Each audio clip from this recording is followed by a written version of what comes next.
is my first novel, The House of Tomorrow, freshly out in paperback.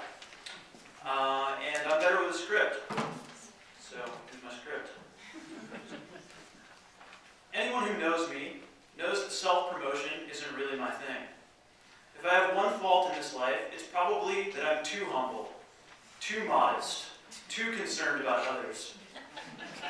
So when I heard I had to make a presentation for my novel, now available in paperback at a bookstore near you, to try to win the Reader's Choice Award, I knew I couldn't come up here and just brag about my own work.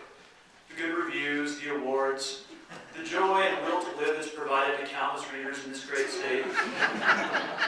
Instead, I thought I would let others speak for me. And what better way to do that than let everyday American readers sound off on the book? So the following is a list of short reviews by a completely random selection of Amazon readers. The first one comes from a Peter's mom out of Des Moines, Iowa, who gives it 5 stars.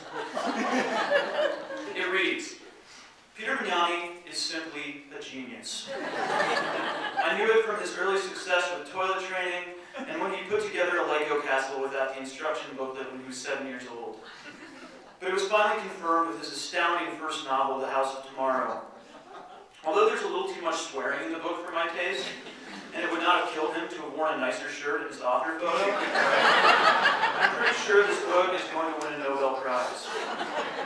I'm aware that they don't give Nobel Prizes for single books, but I think the Nobel Foundation will make an exception this time around for my PD. He is simply too smart, too handsome, too talented to be ignored. The following is a list of celebrities I think he resembles. Hugh Grant, Brad Pitt, Matthew McConaughey, and Denzel Washington. The next random selection comes from a Peter is my hubby out of St. Paul, Minnesota, who also gives it 5 stars. Having read this book in various forms at least 50 times, if the readers of Minnesota don't give it an award, I will probably leave my husband. I'm sure it's a really amazing book. I wouldn't know. After the 35th read, it began to form a giant word salad in my mind. Sentences swirling in a meaningless black hole of empty syllables. Although it's hard not to remember the weekend he locked me in his office with only 4 cans of Dinty Moore beef stew, a liter of Mountain Dew, and his manuscript. The manacles around my legs seemed redundant given that the room was already locked, but I knew this book was important to him. When he's not obsessing about his manuscript, though, Peter's a pretty nice guy. He makes great black beans. If you give him this Reader's Choice Award, maybe he'll finally have enough validation to stop talking about his book once in a while. Finally, we have a review by I am not Peter Bognanni, nor did I write The House of Tomorrow. Place unlisted, who gives it 5 stars.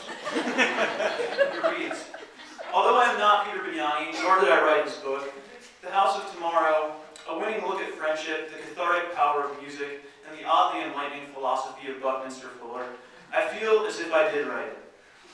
That's the kind of book it is. Its content is so strong, so inevitable, I felt like a co-creator as I read. It's almost as if some of the experiences in the book were taken from my own life. Like it was my author photo on the back, and my name on the cover. As such, I would feel some sense of ownership and pride if this book were to win the Reader's Choice Award at the Minnesota Book Awards.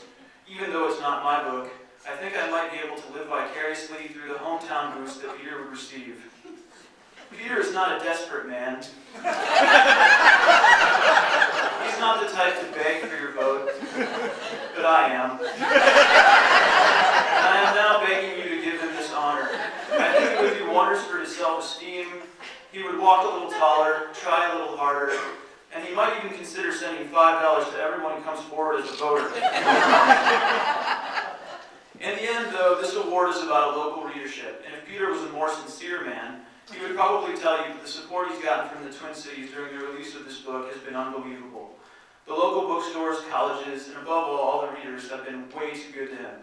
He might also say that this appears to be one of the best places on earth to be a writer, and he feels incredibly fortunate to be a part of this community. After all, he's received from this great place, an award is probably completely unnecessary.